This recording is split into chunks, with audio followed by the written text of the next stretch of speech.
Trend chasing is a lot like macro chasing, and often it's too late. So, for example, AI burst onto the scene thanks to OpenAI's work over the last few years.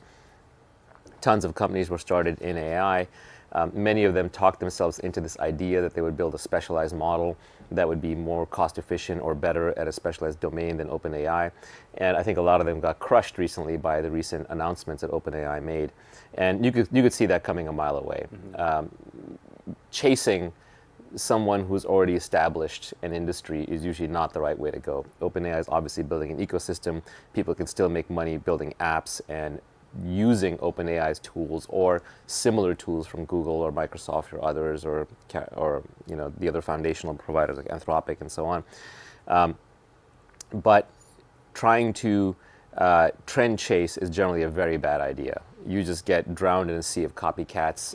You might get seed funded, but the A round, B round funding dries up. And so the thing that is always the best to do is something that you know really well and that you have conviction about.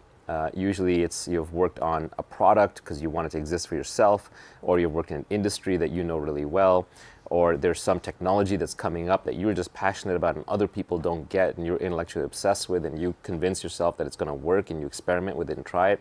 So my favorite companies are always the ones that are doing something technologically challenging and difficult, and the founder is passionate about it, but it's not in any field that is currently a field or a trend or can be easily defined.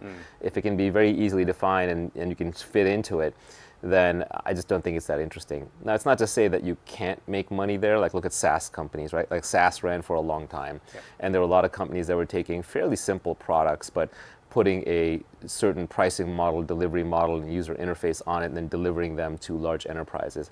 I just don't know how much longer that continues. AI sort of blows all of that away and makes it really easy for those companies to now have AI. I mean, it's never trivial, but makes it easier for them to have AI access to their database, natural language computing and processing. And so these highly specialized spreadsheet columns that are now like an app sort of start going away.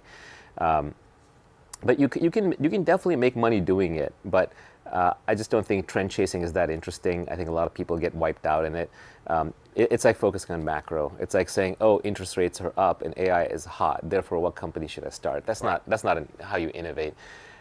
Wealth is a byproduct of knowledge.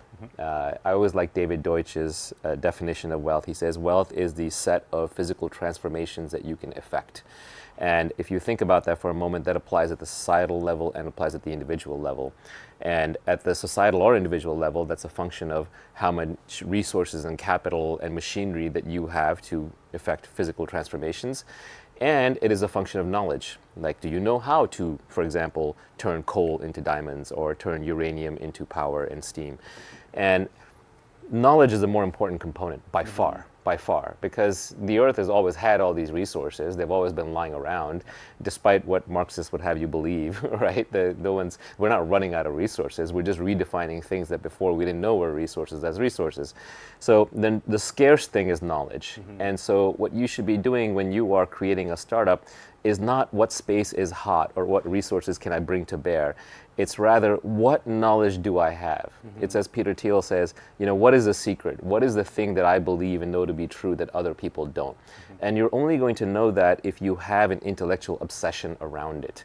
If you were obsessed with this space for some time, for just whatever reason, it was your hobby, you couldn't look away, you were just really fascinated by the topic, you got into it, you figured something out. And because you figured something out, you can bet on that with deep conviction.